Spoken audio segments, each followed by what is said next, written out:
নমস্কাৰ, আপোনালোক সকলোকে ডাটা নিউজলৈ স্বাগতম জনাইছোঁ। আজিৰ দিনটোৰ গুৰুত্বপূৰ্ণ বাতৰিবোৰ লৈ আহিছোঁ।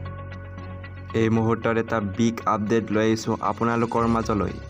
চৰকাৰী চাকৰিক লৈ বাজেটত বৃহৎ ঘোষণা কৰিলে আজিৰ দিনটোত। পৰিয়ালত চৰকাৰী চাকৰিয়াল নথকাৰ প্ৰাৰ্থীয়ে লাভ কৰিব অতিৰিক্ত ৫ নম্বৰ। তৃতীয় আৰু চতুৰ্থ বৰ্গৰ নিয়োগ পৰীক্ষাত এই ব্যৱস্থা কাৰ্যকৰী কৰা হ'ব। এই উদ্দেশ্য চলিত বছৰতে নতুন বিধেয়ক উত্থাপন কৰিব চৰকাৰে। বাজেটত অজন্তা নেওগে ঘোষণা কৰিলে এই মন্তব্য।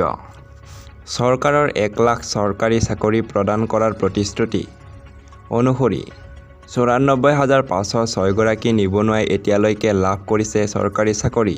প্ৰায় ৩৬,০০০ চাকৰিৰ বাবে প্ৰকাশ কৰা হৈছে বিজ্ঞাপন। ২০২৪-২৫ বৰ্ষৰ ৰাজ্যিক বাজেট দাখিল কৰি এই মন্তব্য বিত্তমন্ত্ৰী অজন্তা নেওগৰ। বিগত বৰ্ষত এখন ধৈৰ্যবাহী আঁচনি হিচাপে মুখ্যমন্ত্ৰী স্বনিয়োজন অভিযানৰ বিষয়ে মই ঘোষণা কৰিছিলোঁ।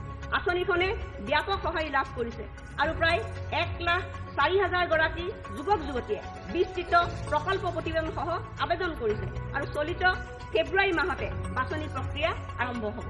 ক্ষুদ্ৰ উদ্যোগীসকলে চৰকাৰী অনুদান আৰু সুদবিহীন চৰকাৰী ঋণ সংযুক্তকৰণেৰে কিস্তি আকাৰে ২ লাখ আৰু ৫ লাখ টকা লাভ কৰিব। বাণিজ্য, নিৰ্মাণ সেৱা, খাদ্য সংসাধন, হস্ততাঁত, হস্তশিল্প, কৃষি, পশুপালন, মীন আৰু দুগ্ধ ইত্যাদি লেখীয়া বিভিন্ন খণ্ডৰ প্ৰশিক্ষণ আৰু পৰামৰ্শ প্ৰদান কৰা হ'ব। মুখ্যমন্ত্ৰীৰ সমগ্ৰ গ্ৰাম্য উন্নয়ন যোজনাৰ অধীনত ইয়াৰ বাবদ মই ১,০১০ কোটি টকা ব্যয় কৰাৰ কাৰণে প্ৰস্তাৱ ৰাখিছোঁ। ১ লাখ প্লাছ নিযুক্তি। অধ্যক্ষ মহোদয়, আমাৰ যুৱক যুৱতীসকলক ১ লাখ চৰকাৰী চাকৰি প্ৰদান কৰিম বুলি আমাৰ চৰকাৰে দৃঢ়তাৰে ঘোষণা কৰিছিল। আজি গৌৰৱেৰে জনাওঁ যে ২০২৪ বৰ্ষৰ জানুৱাৰী মাহলৈ আমি ৯৪,৫০৬ গৰাকী চাকৰি প্ৰত্যাশীক সফলতাৰে নিযুক্তি দিছোঁ। মহাশয়, ইয়াৰ উপৰিও ৩৫,৯১০টা পদৰ বাবে ইতিমধ্যে বিজ্ঞাপন প্ৰকাশ কৰা হৈছে আৰু ইয়াৰ জৰিয়তে মুঠ ১,৩০,৪০৬টা চৰকাৰী চাকৰিৰ সুবিধা সৃষ্টি কৰা হৈছে। আপোনালোক সকলোৱে এই কথাত নিশ্চিত সহমত প্ৰকাশ কৰিব যে সম্ভৱপৰ কম সময়ৰ ভিতৰতে প্ৰথমবাৰৰ বাবে এনেকুৱা এক অভিলেখ পৰ্যায়ৰ নিযুক্তি প্ৰক্ৰিয়া সম্পন্ন হৈছে। এই নিযুক্তি প্ৰক্ৰিয়াৰ জৰিয়তে সৰ্বাধিক সংখ্যক পৰিয়ালক সামৰি লৈ আমি সামাজিক সমতা সম্ভৱ কৰিব বিচাৰিছোঁ। চৰকাৰী নিযুক্তিত সামাজিক সমতা। অধ্যক্ষ মহোদয়, আমি প্ৰায়ে লক্ষ্য কৰোঁ যে এটা পৰিয়ালত কেইবাজনো চৰকাৰী চাকৰিয়াল থকাৰ বিপৰীতে কিছুমান পৰিয়ালত এজনো চৰকাৰী চাকৰিয়াল নাই।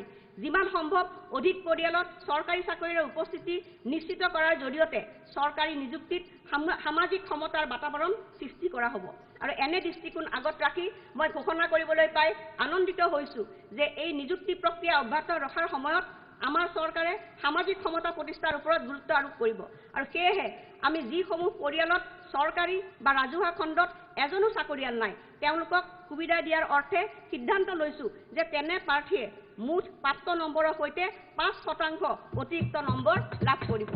তৃতীয় আৰু চতুৰ্থ বৰ্গৰ সকলো পদৰ নিয়োগ প্ৰক্ৰিয়াত প্ৰাৰ্থী বাছনিৰ গুণগত মানৰ সৈতে আপোচ নকৰাকৈ এই ব্যৱস্থা কাৰ্যকৰী হ'ব। এই উদ্দেশ্যে আমি চলিত বছৰতে এখন নতুন বিধেয়ক উত্থাপন কৰিম।